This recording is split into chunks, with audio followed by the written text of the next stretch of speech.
오늘은 경춘선 숲길로 갑니다. 제가 사는 은평구에서는 6호선으로만 1시간이 걸리는 곳인데요. 그럼에도 그 동네에 사는 친한 친구도 만날 겸 경춘선에 대한 추억도 되새겨볼 겸 가보기로 했습니다. 경춘선에 어떤 추억이 있냐고요? 제가 20대 시절 대학 생활을 춘천에서 했거든요. 바로 이 경춘선 숲길의 철로 위를 달리던 통일호와 무궁화호로 서울과 춘천을 오고 갔던 겁니다. 마침 오늘 만나기로 한 친구도 그때 함께 기차를 타고 다녔었죠. 하계역에 먼저 내렸습니다. 친구나 저나 전날 저녁에 술을 좀 마셨던 터라 해장을 좀 해야 했습니다. 그리고 새로운 평양냉면에 대한 호기심도 충족해 볼 겸 제형면옥 하계점으로 향했습니다. 점심시간에는 줄 서서 먹는 곳이라고 하네요. 평양냉면 한 그릇의 가격은 13,000원이었습니다. 빈대떡도 한 장 주문했습니다. 이렇게 시켰는데 반주 안 할 수가 없죠. 딱 한 병만 시켰습니다. 냉면이 정말 맛있었습니다. 육수 추가를 부탁드렸는데 이렇게 주전자에 크게 담아주시더라고요. 넘치는 육수 인심에 정말 감사했습니다. 물에 오고 너 입맛 맞을 거야. 거기는 완전 호화로운 맛이야. 자, 해장도 했고 해장술도 했으니 이제 정말 경춘선 숲길로 가보겠습니다. 하계역에서 조금만 걸으면 옛날 무궁화호를 개조해 만든 방문자 센터가 나옵니다. 이날의 계획은 이곳에서 화량대 철도공원까지 가는 거였습니다. 여기 정말 좋더라고요.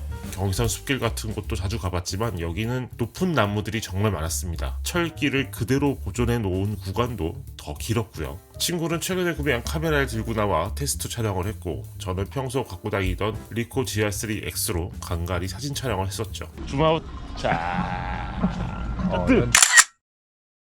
경치를 보며 걷다 보니 공리단길이 나왔습니다. 제 나이의 사람들이 드나들기에는 좀 어울리지 않아 보인 팬시한 카페들이 많았는데요. 그래도 연남동 같은 곳보다는 동네의 느낌이 더 아늑했습니다. 젊은 소비자가 많이 찾는 곳이라고 해도 아직 이 동네에는 원래 주민이 더 많기 때문인 것 같았습니다. 근처에 시장도 바로 붙어 있어서 장 보는 분들도 많았습니다. 친구는 현재 살고 있는 집의 월세 계약이 끝나면 이 동네도 알아보겠다고 하더군요. 이 아파트를 고집하면 어려워. 근데 이제 이런 동네 올 때 주차가 이제 문제이기 하지. 그렇게 이런저런 이야기, 이런저런 촬영을 하면서 걷다 보니 어느새 화량대역에 도착했습니다. 화량대역이 실물로 보존되어 있었습니다. 이 일대가 철도공원으로 조성되면서 과거 우리나라에서 쓰였던 기차들, 그리고 스위스와 일본 등에서 가져온 옛날 트램과 노면 전차들도 전시되었습니다. 40대의 나이에는 이런 거를 봐도 아무런 느낌이 없을 줄 알았는데 지금 봐도 재밌더라고요. 전차 있었으면 너무 재밌었을 것 같은데. 특히 이 히로시마 전차는 꼭 내부 구경을 해보시길 추천드립니다. 상당히 디테일하게 보존되어 있어서 지금 당장이라도 쓰일 수 있을 것 같더군요.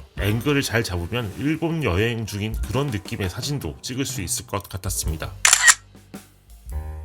이 화량대역은 대학 시절 제가 통일호를 타고 춘천에 갈 때 종종 정차했던 곳입니다. 제 기억에는 무궁화호는 그냥 통과했고 통일호는 시간대에 따라 정차를 하곤 했습니다. 그래서 저는 제가 탄 통일호가 여기에 정차하는 걸 좋아하지 않았습니다. 정차를 하면 그만큼 시간이 더 걸리는 거였으니까요. 그런 기억을 꺼내다 보니 오랜만에 춘천에 가보고 싶었습니다. 사실 지난해 친구와 춘천에 갔다가 이제 춘천에는 그만 오자고 했었거든요. 대학 졸업한 지도 거의 20년이 지났고 그래서 추억의 장소도 사라진 곳이니까요. 또 괜히 옛날 추억을 꺼내다 보면 얼굴만 화끈거릴 때가 있습니다. 그때도 동아리방에서 옛날 기록을 들춰보다가 갑자기 현타가 와서 서울로 도망치듯 떠났었습니다. 이거 영상 못 쓰겠어요. 찍지 말자. 이제는 그냥 새로운 장소들을 찾아다니는 계획으로 춘천 여행을 해봐야겠습니다. 화량대 철도공원까지 오셨으면 여기도 꼭 가보시기 바랍니다. 기차가 있는 카페인데요. 이름에 걸맞게 안에 정말 기차가 많습니다. 각 테이블이 기차역 이름으로 되어 있었어요. 음료를 주문하면 각 테이블로 모형 기차가 다니면서 배달을 해줍니다. 하지만 여기의 백미는 기차보다도 우주선이었습니다.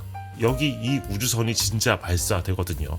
20분마다 발사된다고 쓰여 있었는데요. 정말 발사할 때가 되니까 사람들이 모여들더라고요. 저도 두근두근하며 기다렸습니다. 뭐 그래도 막상 발사되는 걸 보니 사실 좀 시큰둥했습니다.